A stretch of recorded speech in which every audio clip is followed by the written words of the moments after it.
মালদার যে ঘটনা করা হয়েছিল,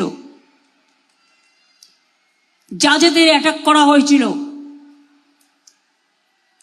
নতুন করে সব ডিজি তৈরি করেছে, সিপি তৈরি করেছে, ডিএম তৈরি করেছে, আইসি তৈরি করেছে, ওসি তৈরি করেছে, এসডিও করেছে, এডিএম করেছে।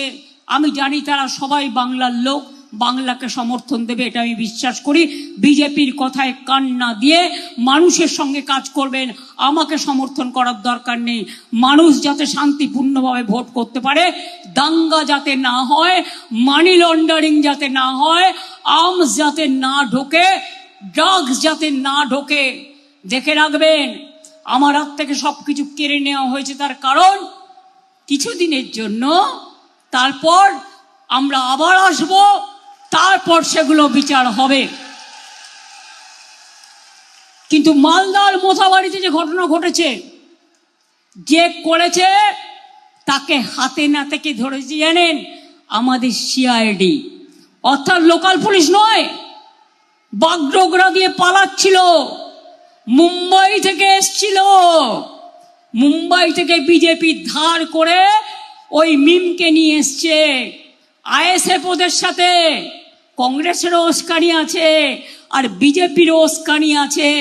বিহারে এরা ভোট কেটে বিজেপিকে জিতিয়েছিল বিজেপির টাকায়।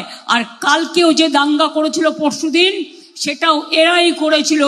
মনে রাখবেন, পরিকল্পনা করে, পরিকল্পিত করে এনআইএ আসার আগে আমাদের সিআইডি, যেটা এখনো আমি দেখি সেই সিআইডি ইলেকশন কমিশনের আন্ডারে পড়ে না, সেই সিআইডি তাকে গ্রেপ্তার করেছে বাগডোগরা থেকে, আসল কালপ্রিটকে।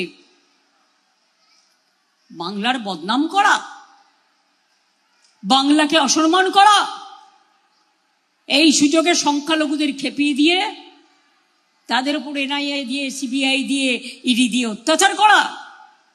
বাইরের আউটসাইডার গুজরাট থেকে আসছে বাসে করে, আমি ভয়েস রেকর্ড পেয়েছি।